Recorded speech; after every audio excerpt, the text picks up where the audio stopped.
you very much. Good afternoon, everyone. Today, we will delve into a crucial aspect of agriculture, strategies for profitable sugarcane farming.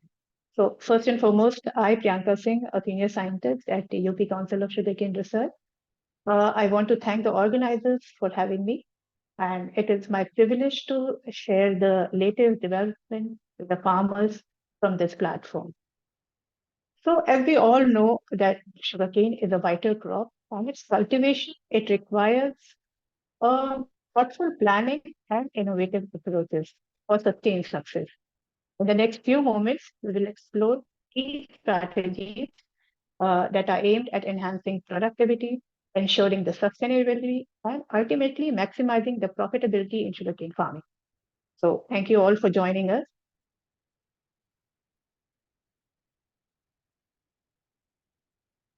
Slide is not moving.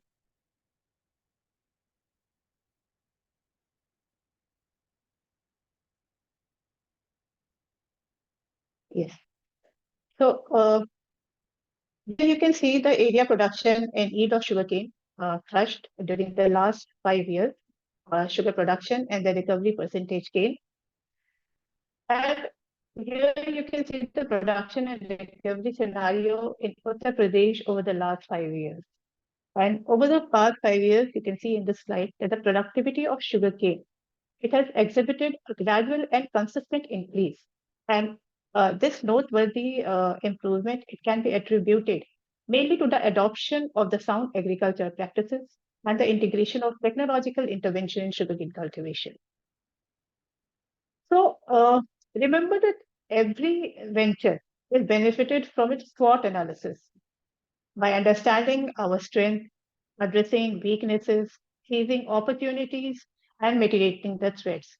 So, if we explore the SWOT of sugarcane farming, our strength uh, it lies in the abundance of natural resources and basically the soil, mainly the fertile soil, making the foundation of a robust sugarcane cultivation. Additionally, the economic contribution of sugarcane farming to rural area is undeniable, coupled with its potential for renewable energy production, which we can very well do with the sugarcane, and the wealth of traditional knowledge that our growers they have. Also, the technology and research developed from time to time, it leads to the production of sugarcane and sugar sector more profitable. However, if we talk about SWOT, we must also acknowledge the weaknesses such as the vulnerability of climate, as we all know, change, and the rising input, the cost of production, which is increased day by day. However, these can be very well addressed by the proper planning of the sugarcane and planning the better strategies. Turning to our attention to the opportunities, diversification in sugarcane and its related products, embracing new technologies and adopting sustainable practices with new avenues for growth in the sugar sector. Yet amid our strength and the opportunities, we face threats also. There are persistent challenges that include diseases, pests that can affect yield, along with the potential policy changes that might impact the industry. So as we navigate these elements, let's collectively strategize to harness our strength, address weaknesses, capitalize on opportunities, and mitigate threats. And for this, we talk about strategies for profitable sugarcane farming. And it requires mainly two areas to work upon. First and foremost is we need to reduce the cost of production. So cost-effective sugarcane farming, it is important for profitability. We need to explore key strategies like soil-based fertilizer application, nursery-based seedling planting, efficient trench method planting, adopting drip irrigation, use of this biochemical insecticide and pesticide. And the most important thing, we need to adopt mechanization, and it is the need of the hour if we talk about sustainable and profitable sugarcane farming. So coming to the first component of reducing the cost of cultivation, in today's agriculture, we all know that soil fertility, it is a major concern with the nutrients level consistently low. If we Uh, you can see in this slide, they compare before the green evolution, you can see that the organic carbon content has gone down by almost 63% and nitrogen by 47%, among the others. To maximize potential, it is important to apply fertilizer doses based on nutrient deficiencies in our field. It is proposed from this platform that it should be mandated, the soil testing should be done mandatorily in each factory zone and ensuring the recommended doses that align with specific soil needs. We also need to develop site-specific fertilizer schedules based on soil test analysis. And beside this, adoption of integrated nutrient supply system that include inorganic chemical fertilizers with organic and biofertilizers. And targeted yield-based recommendation for different emitting zones are also important now. We all know that organic manure, when applied, it will positively impact our soil physicochemical and biological properties. A few other factors like monoculture and inadequate crop rotation that is adopted by the farmers most of the time also enhances the problem associated with the soil. So address all this, it is advisable to incorporate one third of the whatever the recommended dose of fertilizer is this you have, one third of it should be those should be given through organic manures, be it rest mud, or you can also apply a farmyard manure.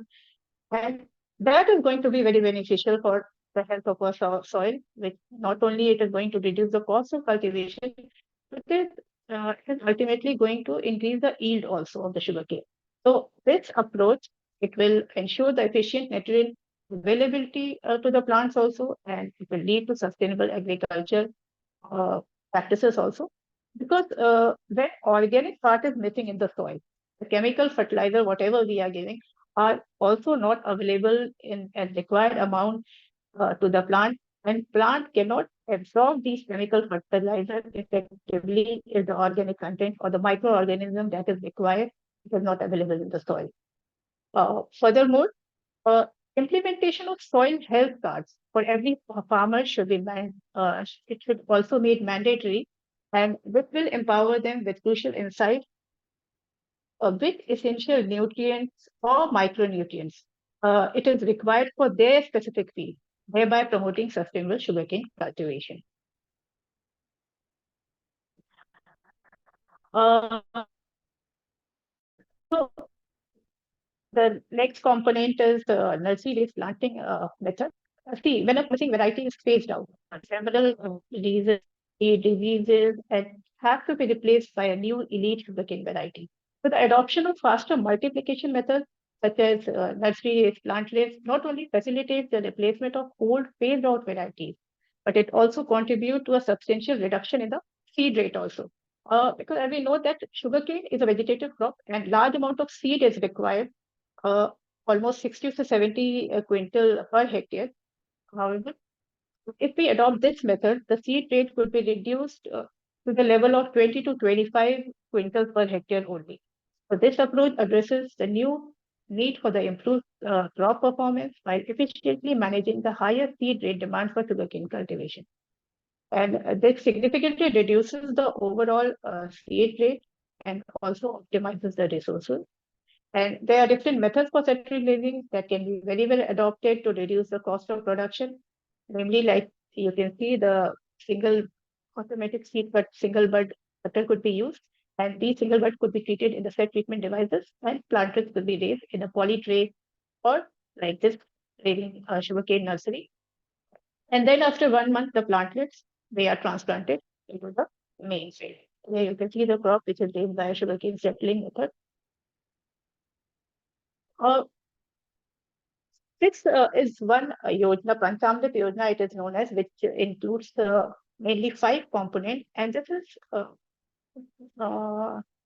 1 or 2 years back, Sugarcane Development Uttar Pradesh has launched this Panchamrit Yojana, where we have this trench method of planting, intercropping, raccoon management, drip irrigation, and trash mulching. And the farmers, when they are adopting these components of Panchamrit Yojana, all the 5 components, or even if they are adopting 2 to 3 components of these Panchamrit Yojana, cost of production is found to reduced significantly. If we come to the first component of this yojana, that is planting method. The planting method adopted by grower, we all know it's very crucial not only for reducing the cost of production, but it significantly increases the yield also. Now, mostly we give the emphasis on this trench method of planting, wherein the planting is done in deep trenches, 20 to 25 centimeters deep trenches. And because there are many advantages which is associated with this method, the production is found to be increased by 15 to 20%, not only of sugarcane, but sugar production is also found to be increased by 0.5 to 0.8%. But in this method, the photosynthesis becomes very proper and better. And germination is found to be about 75 to 80% or 85%. And when we compare with the conventional method of planting, the germination, it is only 40 to 45%. It is confined to 40-45% only. And besides this, there are almost 50 to 60% saving of irrigation water when we adopt this method of planting. And then we plant. One thing which is very disadvantageous to cane is that lodging happens whenever cyclone or something heavy rain occurs. When we adopt this method of planting, lodging is also there is no logic because we do planting in deep trenches and it is uh, the root is established deep and it established very well in the trenches. So the lodging is also prevented when we adopt this method of planting. Besides this, the availability of nutrients and water, it also increases in this method of planting. And it is very well reflected in this increased yield of the sugarcane and sugar. Uh, you can see in this comparative profitability of the different sugarcane planting method is given. And you can see that the benefit, cost benefit ratio in this method of planting is quite significant. And the cane yield is also more if we compare with the conventional method of planting. The next thing is it is we all there is this is a need of the hour. We know that sugarcane is a long duration crop and it demands substantial amount of labor and machinery from right from the land preparation up to the harvest. For the mechanization of sugarcane agriculture, it also becomes very crucial for timely and cost-effective operation. And apart from this, it also reduces the human drudgery and it enhances the overall productivity of sugarcane and sugar. Various labor-intensive operations, there are land preparation to harvesting, they pose challenges also. However, by making the use of these suitable implements, we can reduce the cost of sugarcane production very well. And here you can see different implements that have been developed by now, right from the preparation of the land, or we can say leveling of the land to the harvest, the implements are available, which has been developed by sugar industry, private entrepreneurs, implement manufacturers, and they are provided to the growers. Farm Machinery Bank has also been established here in UP, where the implements are available at a very minimal rent, and the growers can take it from there and they can use in the field. Here you can see different implements for all the operations. And from here I can also emphasize on leveling. Here you can see this laser leveler, leveling of the land.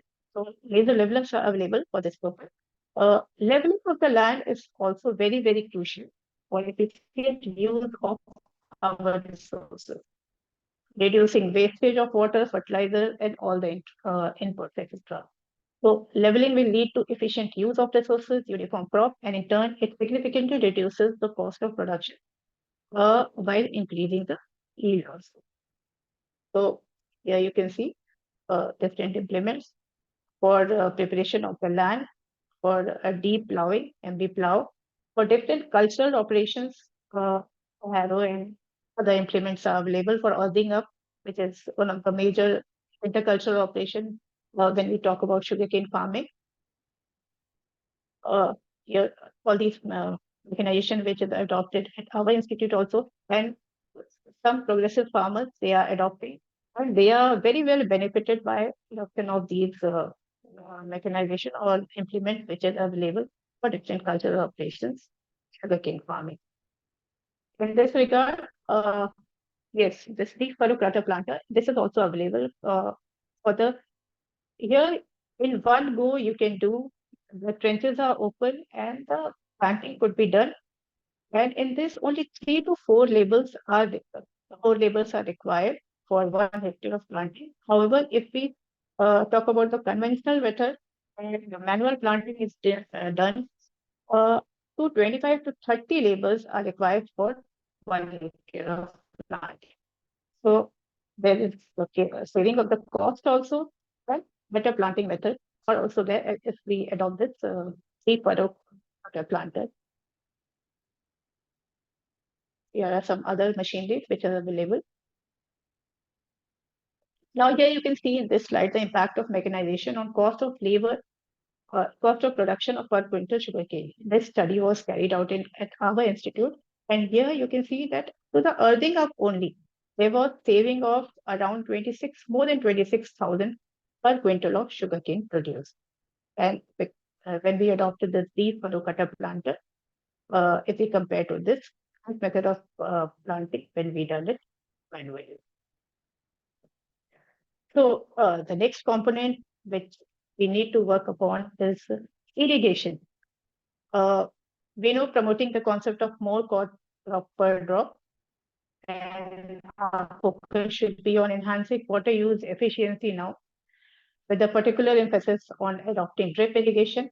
Here, I have put this recently. I read these lines that our grandfather saw it in river, our father saw it in well, we saw it in tap, our children saw it in bottle. Where will our grandchildren see it? In capsules.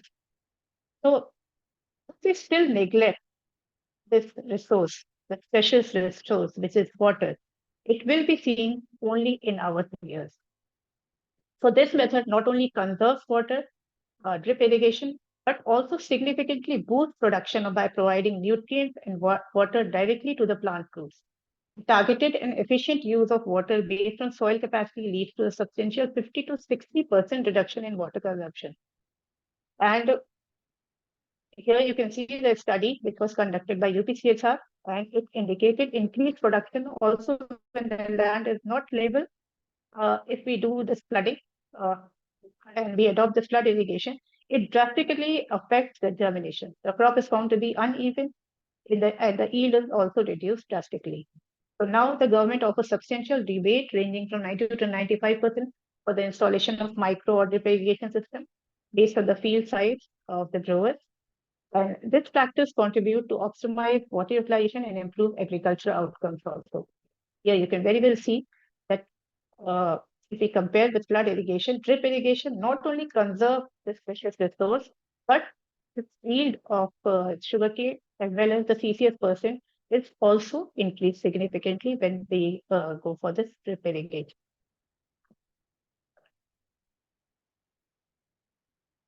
The plant by adopting better plant geometry also we can conserve this irrigation water, and we can very well use this irrigation water. And here you can see this geometry has been followed 67 134 centimeter, where the irrigation water is given only between the two lines where the distance is 67 centimeter. However, the distance of 134 centimeter has been blocked. And we have found that only 33% water was required for this method of irrigation. And it ultimately saves water, energy, and efficient labor utilization also. So coming to our next component, biological control of insect pests. We all know that excessive use of chemical pesticide, insecticide is harming our chemical, physical, and biological structure of the soil, water, and it is affecting our health also. So transitioning to biocontrol method is crucial for sustainable disease management in sugarcane. Uh, Fungal and bacterial bioagents, they offer effective, eco-friendly alternatives to chemical intervention. As we emphasize on reducing the chemical application, adopting biocontrol measures like We can use trichoderma, trichocards like trichogramma, Japanicum, and Chilonis, the all kind of borders uh, that affects the sugarcane. Metarhizium, Bavaria bassiana could be used for soil-borne pests like termite, white grub, and it is found to be quite effective. And now it is crucial. It is very important for sustainable pest management also, and it aligns with the goals of cost reduction and increased production in modern agriculture of sugarcane. So, when we are able to reduce our cost of production by following the components which I discussed, now we should move on to the second area that needs to work upon, and it is increase the production per unit area. And the first component for this is balanced adoption of high-yielding new sugarcane varieties. So it has been thought that realizing the full potential of all the promising sugarcane varieties, it still remains a challenge. And there is, we found notable variability in production within a single factory zone. Growers often achieve similar yields. With some of the growers, they are reaching up to 100 to 120 tons per hectare, while you will see that the neighboring ones, they are limited to 50, 60, or even sometimes less than 50 tons per hectare. This disparity it arises mainly from inadequate adoption of recommended package of practices. Therefore, it is important and it is an initial step to ensure the balanced adoption of high-yielding new sugarcane variety and the implementation of recommended practices to get full potential of these varieties. And also discarding the rejected varieties is also very important as they can negatively impact the quality. But the recent trend we have seen mainly in the subtropical zone, patronizing a single variety. It may pose risks during epidemics or major pest incidents, as we observed in the recent past 2 years in subtropical regions. So, alongside varietal balance, emphasis on adopting recommended varieties for a specific zone, especially under stressed conditions, is also vital. Here you can see the popular sugarcane varieties of different zones, prominent sugarcane varieties, which have been recommended for different zones. Here you can see the subtropical area, the popular sugarcane variety, early maturing and mid-late maturing, which is recommended for subtropical zone. Besides, secondly, efficient seed treatment is also very important. It is very crucial for enhancing production, and it has been found that 15 to 20% losses they are attributed to diseases, often seed-borne, like red rot, smut, wilt. So seeds should be procured firstly from the certified centers only. And most of the time, farmers they use the cane as a seed material without treatment, and it significantly elevates the diseases incidence. So during our field visit, also we observed in rural areas at the time of farmers meeting and all, we revealed there is very low or no adoption of seed treatment, be it with the fungicide like carbendazim or hot water treatment. Attention is also needed to promote and ensure widespread seed treatment practices among farmers for disease prevention and improved cropping. Besides this, cropping and crop diversification is also a very important element if we talk about sugarcane farming because this is a long duration crop. Allows for successful intercropping due to the wide space as generally we recommend 120 centimeter between row to row, and the extended germination duration of sugarcane that is 30 to 45 days initially. Uh, am I audible?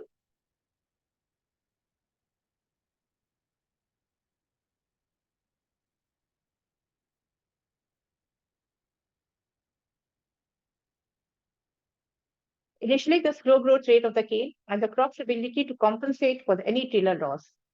All these factors, they facilitate the successful intercropping of various crops, such as grain, legume, oil seeds, various vegetables, spices, maize, both in the plant crop and winter initiated ratoon. intercropping, when done with sugarcane, it not only enhances return, but it also promotes better resources use efficiency, maximizing the use of land, light, water, and nutrients. Moreover, it also improves the texture and health of the soil, along with its water holding capacity. It also controls the weed, that further leads to the increased productivity of our sugarcane. In this slide, you can see that different vegetables and other crops could be very well intercropped with sugarcane. And you can see that the cost benefit ratio is generally found higher when it is intercropped with other crops. If we compare to sugarcane when it is grown alone. It has also been found that when intercropping is done with potato or garlic, the cost benefit ratio is found to be significantly high if we compare with other crops. In spring planted sugarcane also, we can this intercropping very well. We can adopt for urd bean or moong bean. And after taking this intercrop, after harvesting this intercrop, the remaining residues of these intercrops, they are very well incorporated in the soil. And after decomposition, these uh, these ultimately benefit the health of our soil. The organic carbon content is increased, the structure of the soil is increased, and the water holding capacity of the soil is also found to be enhanced. So intercropping not only give additional income to the farmers, but it is also found to be very beneficial regarding the health of our soil. Uh, this is also associated our soil health only. And part is the weeds also be very prevented by adopting this trash mulching. Trash mulching during the formative phase, it has shown significant improvement in sugarcane and sugar yield. And implementing this trash mulching immediately after planting, coupled with urea spray, we can do light urea spray at 90, 105, 120 days after planting. And it proved effective in mitigating the adverse effect of drought during the formative phase. And in a study, it was in a study, this was practice was demonstrated, and it was found that the cane yield was found to be 112.5 tons per hectare compared to the 85 tons per hectare in the control group, along with the nitrogen economy gain of 25%. So trash mulching, it has many advantages associated with if we go for this trash mulching, and it reduces the surface evaporation, conserving moisture increase, water use efficiency is increased, it enhances water and nutrient retention in sandy soil, lowers the rhizospheric temperature, promoting optimal function of the root. It also builds up soil organic matter after the decomposition and improves drainage. All this leads improve overall improve growth condition of the sugarcane, resulting in increased average cane weight and yield increase. Uh, a very important component is ratoon management, which is associated with sustainable sugarcane farming. Although the ratoon occupies a substantial proportion of the total area under cane cultivation. It is up to 50% of cane area in, if we talk about the subtropical area, states like Uttar Pradesh. Uh, it reduces the cost of cultivation as there is no requirement of the seed practices like land preparation and preparatory irrigation, which is known as paleva, is not required when ratoon is there. And it also results in early ripening by a month or so, but adding to an effective crushing period.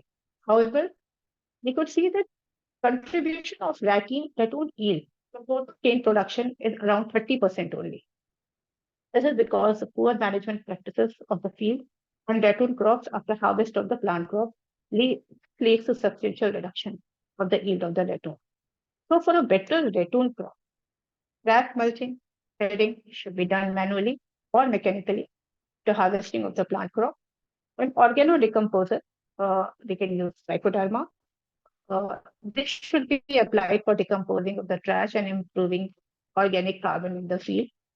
Besides, few components which is very important for ratoon management is uh, stubble shaving, basically stubble shaving and dismantling of after harvesting, irrigation just after dismantling, application of biofertilizers, basically azotobacter, TSP, uh, which could be applied at the rate of 10 kilogram per hectare, along with organic manure at 10 ton per hectare. For that, we can use farmyard manure or press mud could be used. And application of press mud could also be done at the rate of 10 ton per hectare when the cane is harvested during winter time, that is when in December and January. And it should be done for the better and timely germination, because what happens when the crop is harvested during the winter, the germination is affected. So, I mean, the germination of the ratoon is affected. If we apply fresh mud at the rate of 10 ton per hectare, it will improve the germination of the ratoon crop. Another important factor which is associated with ratoon is gap filling, and that could be carried out by polybag resettling, or uh, when we raise the settling of plantlets, by which we can do this gap filling just before after second irrigation. There are, you can see in the slide, there are equipment for ratoon management, and it is known as RMD, ratoon management device. And this equipment, it performs almost all the recommended culture operation, which I talk about, is like stubble shaving or deep tilling, fertilizer or manure, and chemical application, interculture and soil covering. By adopting this RMD, all these operation could be done in a single. It is cost saving, timely operations could be performed, and it will certainly result in better network production. Now, this is actually my area of work, the post-harvest sucrose losses and its management. And we know that sugarcane is a perishable commodity, and it is very sensitive to the vagaries of nature. And it has been found that almost 25 to 35% of sugar loss and weight loss occurs, the weight loss of the sugarcane occurs if we did not handle the harvest crop properly. So during supply and at the time of the processing of the cane. In subtropical India, any delay in the period between harvesting and milling, that is, most of the time it extends from 3 to 7 days, and it results in a significant losses in the sugar recovery. uh, like from zero point 0.5 up to sometimes 2 units. 1% of cane is reduced. And it has been found that the weight loss is also occurs from 10 to 25% of the cane. When the temperature is high, this losses in sugar and in the cane weight is more aggravated. So efficient and timely handling is crucial to minimize these losses and ensure optimal sugar production and get the better return of our crop by payment the weight wastes. So, because of these post-harvest losses, not only the factory is under loss because of the sugar recovery is low, but also the growers, the farmers are also affected because there is the loss in the cane weight also, especially the subtropical area where payment is basically done on the weight basis. There also, uh, farmers, they did not get the actual whatever they have applied, whatever uh, nutrients, or as we know that sugarcane is a long duration crop, so we need almost a year-long period to maintain this crop. They did not get the actual return, whatever they have given, if they did not handle the crop effectively after the harvest. So this is also an area to look upon for the farmers, the growers also, beside factory people.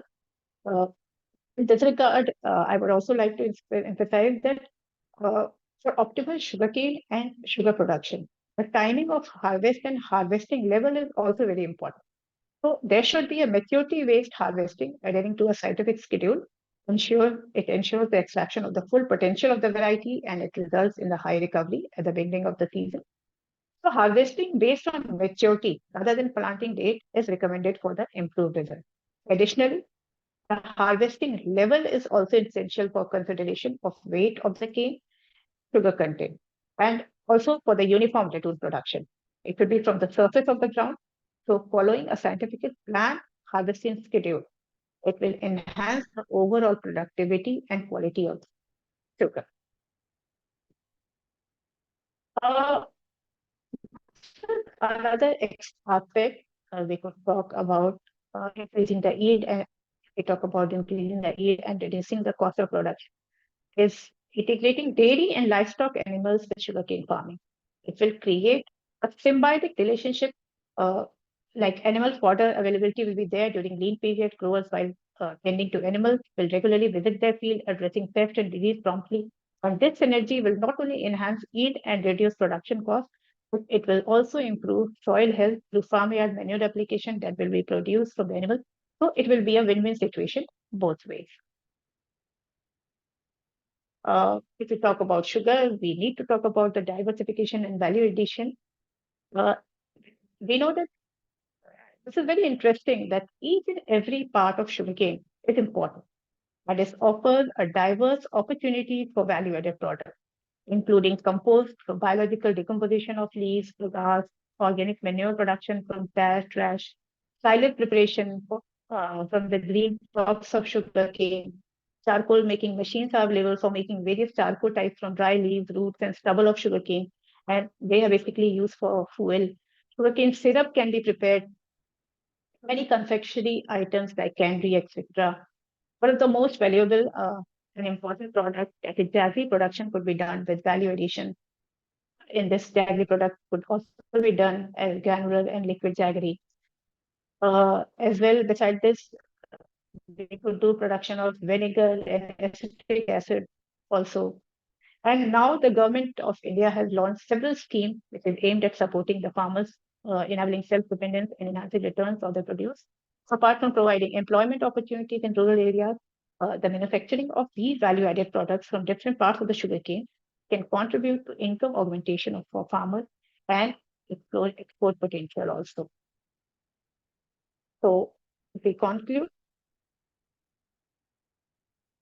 by reducing the cost of production through sugarcane nursery, mechanized cultivation, by adopting drip irrigation, etc., maximum use of biofertilizer and biocontrol measures from trichoderma to trichogramma, and balanced adoption of high-yielding new sugarcane varieties by adopting uh, intercropping during autumn as well as in spring planted cane, by adopting ratoon management, reducing the post-harvest losses, and by including the dairy animals livestock in sugarcane production system, by diversifying, by making several value-added products from different parts of the sugarcane.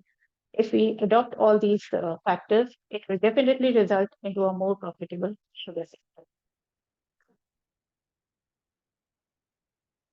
Thank you. Thank you, Dr. Priyanka, for a very detailed presentation. Now I will take up some questions. So, the first question is,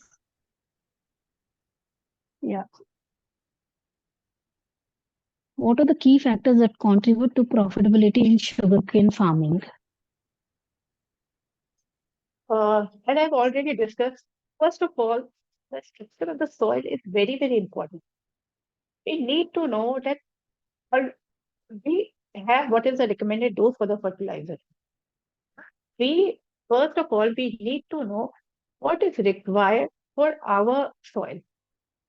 Sometimes what happens, uh, nutrients are available, macronutrients are good, but the micronutrients are missing, and we do not know what this nutrient is required. And because of that, sugarcane yield is lacking. Sometimes the sugar that could be produced from that particular variety is not optimum because the proper nutrients are not available in the soil. Secondly, the variety. Variety is very, very important. We need to adopt the recommended variety, which is recommended for that particular zone. Most of the time, what happens, the varieties for the, basically, if I talk about the stress condition, for the waterlogging condition, for the drought condition, there are varieties which is recommended especially for these areas. So we should go for these varieties that are recommended.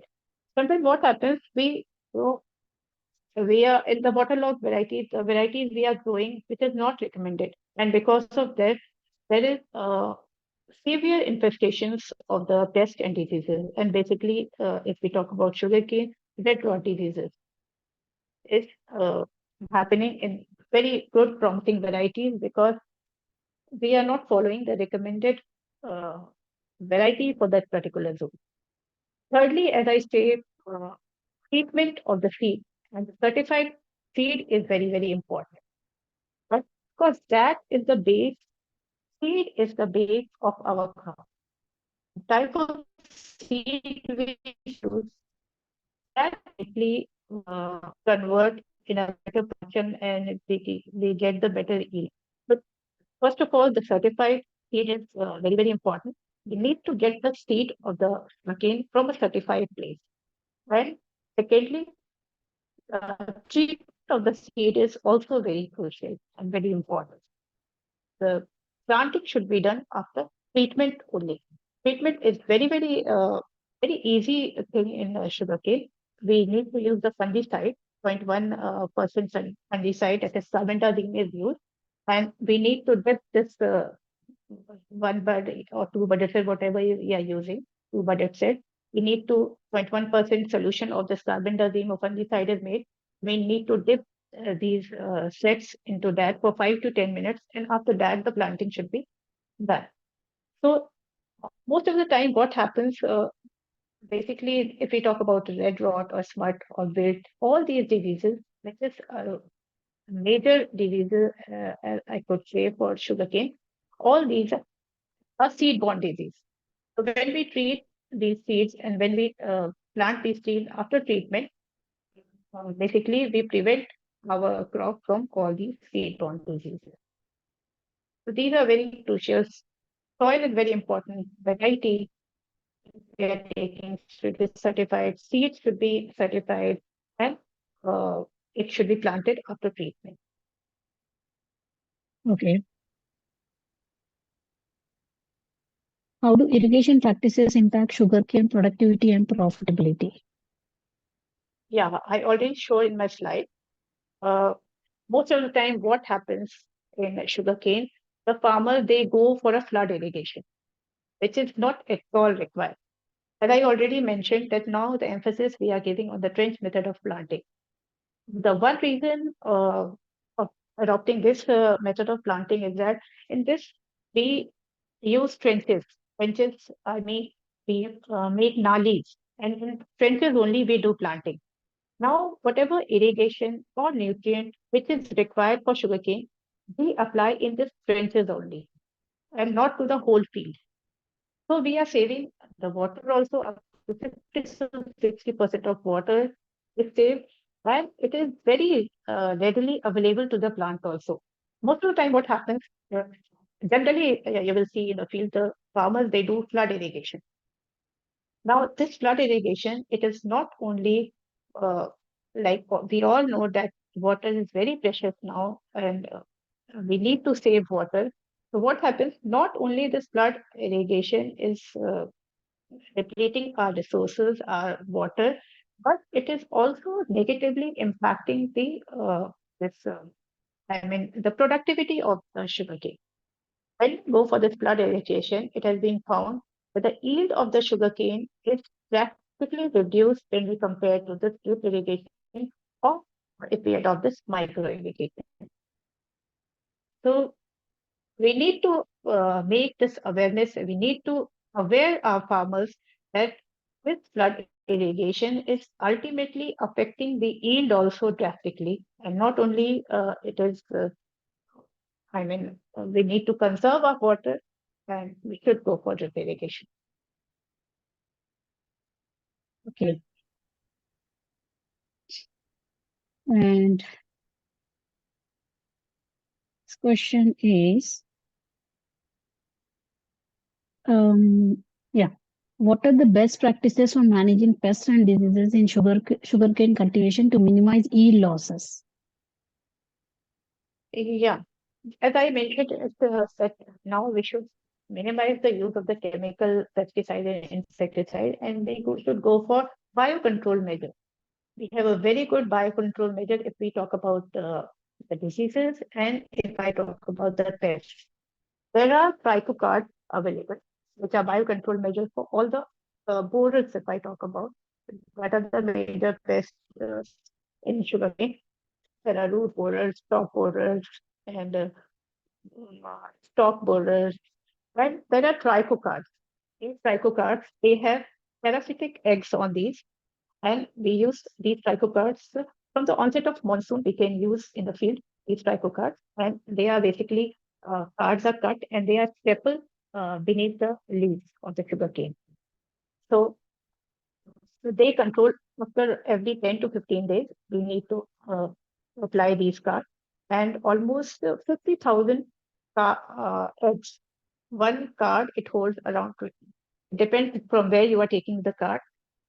These cards they have 25,000 to 50,000 eggs of these parasites, and you need to have this one card. I mean, 50,000 eggs per hectare is required every 10 to 15 days from the onset of monsoon, like July you can use to September, or the severity of the borers to October.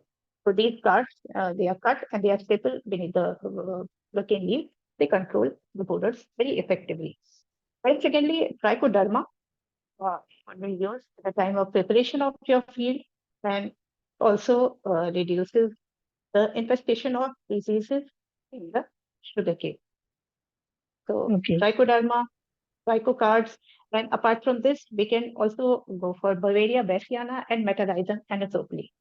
Basically, these are for underground termites and white rug.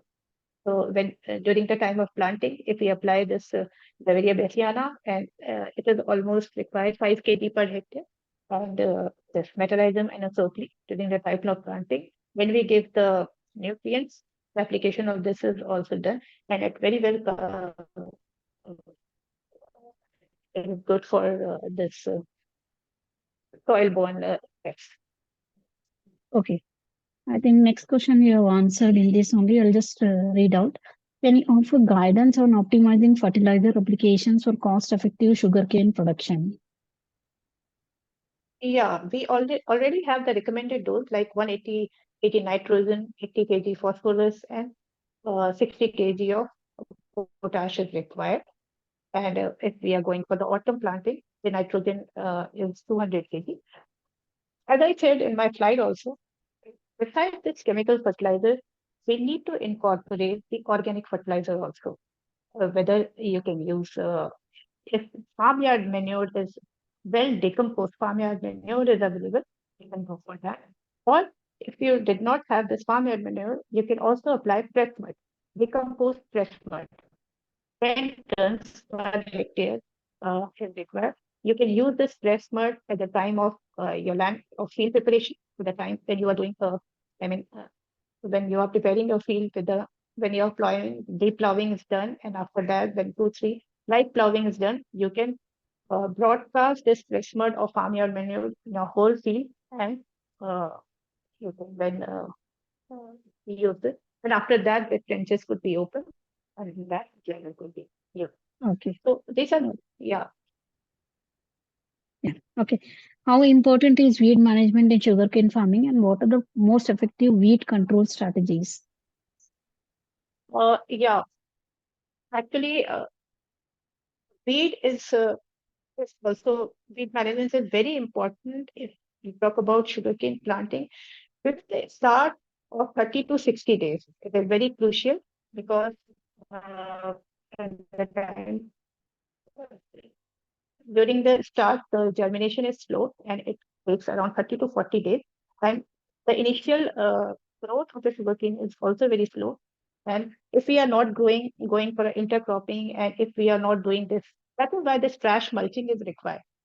If we go for this trash mulching, it not only conserves the moisture of field, but it is very effective in weed control also. Because with after 120 days of planting, the weed does not harm sugarcane very much, but up to 30 to 60 days, it is required. Control of the weed is very much required because very well competes with the sugarcane. And whatever nutrients or whatever uh, organic or chemical fertilizer we are giving, maximum of that is absorbed by the weeds only. So we can go for mechanical control. We can go for cultural control, like going between the intercultural operations in between the lines of the sugarcane could be done to control the weed. And if the weed infestation is very severe, we can go for chemical application also. For that, atrazine, methoxyzine, these are the weedicides which is available, and we can use it. Atrazine could be used just after planting, after 2 3 days. We can the weeds you can if the weeds are severe in your area, you can do atrazine after days of planting. And after 30 days, you can use this 2,4-D along with atrazine control of the weed. Otherwise, if you are not if you are a big farmer, farm is not marginal or small, you can go for implements, you can go for hoeing, or you can go for this intercultural thing for the control of the weed. Okay. Yeah, okay. What are some innovative harvesting and post-harvesting techniques that can enhance profitability for sugarcane farmers? Uh, in the terms of post harvest, I mean, sometimes what happens, the farmers they think that post harvest losses only affect the sugar people because the sugar is uh, reduced. I mean, the sugarcane, as we all know, it is a very perishable commodity. And as soon as it is harvested, most of the uh, sugarcane, it is made up of more than 70% of it is water. So as soon as it is harvested, moisture loss starts happening. And after that, uh, because of this moisture loss, there are several enzymatic activities which goes on in this sugarcane. And that, what happens, it converts whatever sugar is formed in the sugarcane, it starts deteriorating. The sugar which is formed, it converts into other compounds. And, uh, and if the temperature is high, I mean more than 35 degrees, after almost 48 hours of harvesting, it is found that these enzymatic activities become more aggravated when it starts converting the sugar into different other compounds. So, not that sugar it is lost, but as I say that sugarcane is mainly 70%, more than 70% it is water. So when moisture loss is there, the weight of the sugar is also start reducing. The weight reduction is also very prominent when the temperature is high. In our study, we have found that from harvesting up to almost to 40 days of harvest, almost 25 to 30% of the moisture loss is there, depending upon different varieties. This post-harvest losses is the harvesting to milling operation. Is I mean the harvest to milling, it should be reduced. It should be not more than 2 days. If it goes from field, generally in subtropical area, it tends 3 to 7 days and sometimes 10 days also. And it not only reduces the sugar formation, whatever sugar is formed, it decreases, but the weight of the sugar cane is also reduced. Thereby, it also affects the sugarcane because sugarcane farmers, because here the payment to the farmers is based basically on the weight of the sugarcane. So milling, the time of harvesting to milling should be minimum. Then, as I showed in my slide, as I talked earlier also, that the harvesting should be done on the maturity basis. When your cane is mature, its decrease in the sugar or the weight, it becomes less. If we talk about immature cane, the reduction in the sugar after harvesting is more if we talk about, if we compare with the fully matured cane.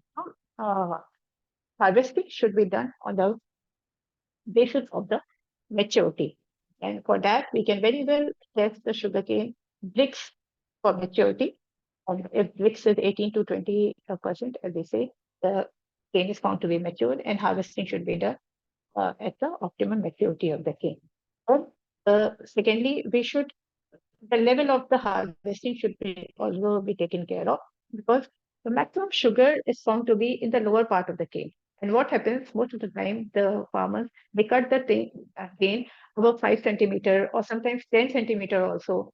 So in our studies, we have found that if the farmers they cut the cane uh, from the level of 5 centimeter, from the surface, 5 centimeter only, almost 3 to 4 quintal of the cane is lost in the field only. And if they can cut 10 centimeter above the surface, ground surface, almost 7 to 8 up to 10 quintal of cane is lost in the field only per hectare. And as I said, in the lower portion, the sugar is found to be maximum. Uh, almost uh, maximum sugar is also lost in the field only. So whatever input they have given to their crop, all the nutrients, all the irrigation, it has been given to that portion also. But we are not getting the return out of that portion just because of our negligence at the time of the harvesting. So harvesting should be done from the ground level, from the surface of the ground level. And this should be also taken care of. Besides, extraneous matter should be also taken care of.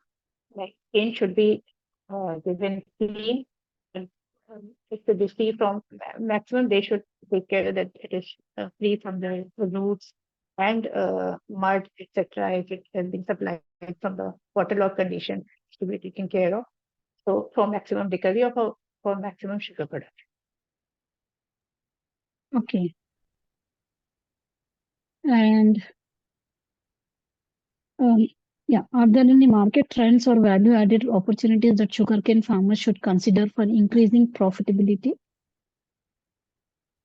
Yeah, if we talk about sugarcane, as I say, it is uh, each and every part of sugarcane.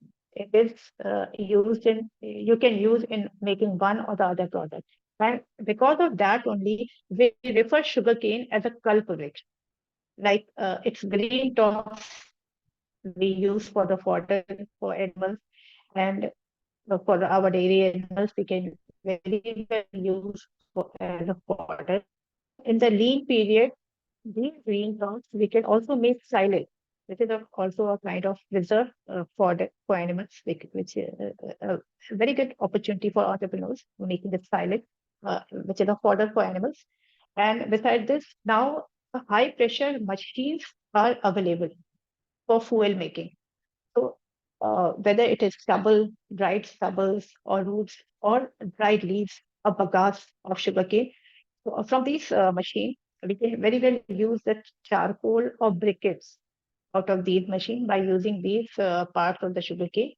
And these briquettes and charcoal, they are very effectively used as a fuel in different industry or different household things or oven or etc. We can very well use these. Now it has been used as a fuel.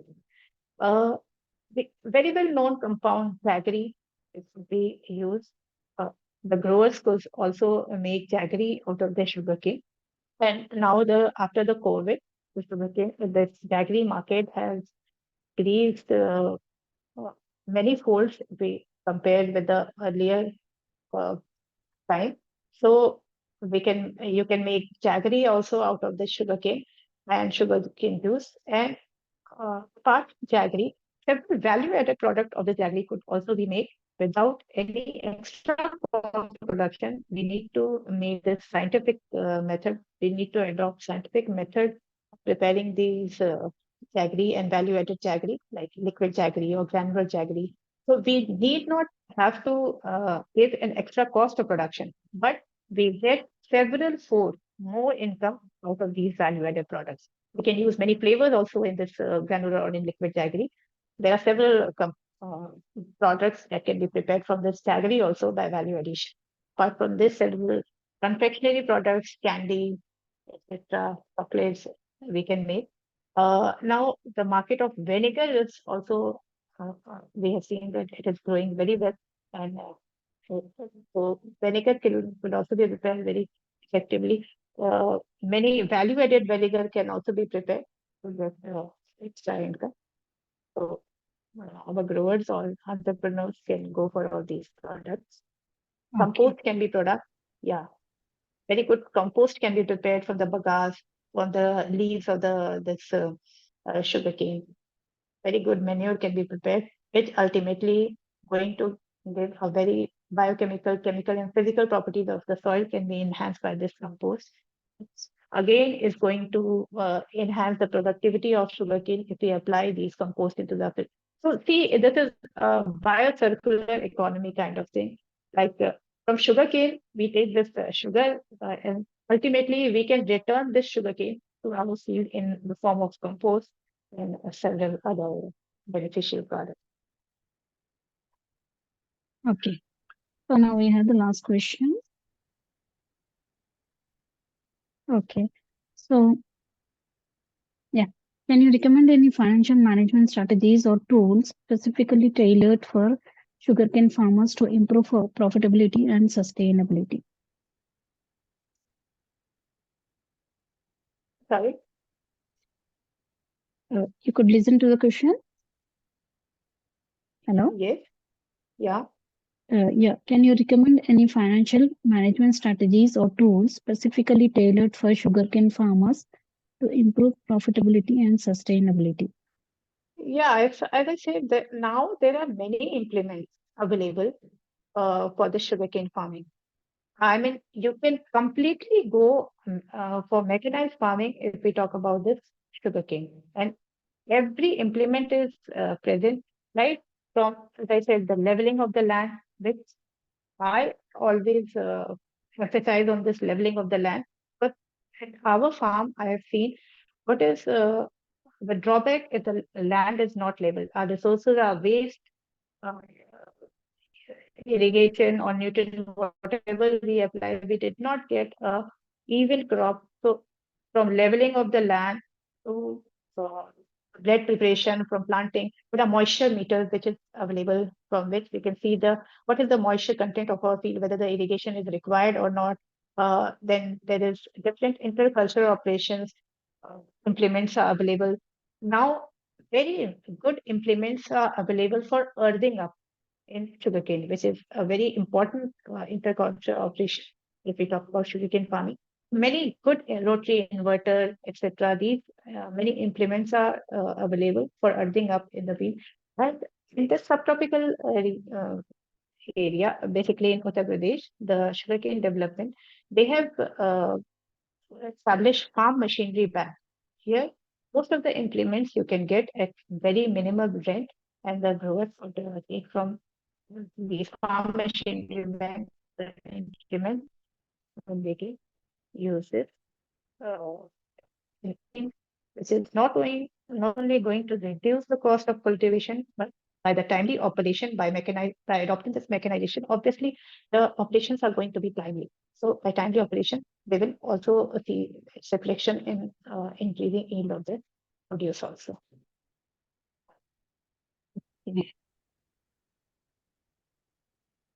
Okay.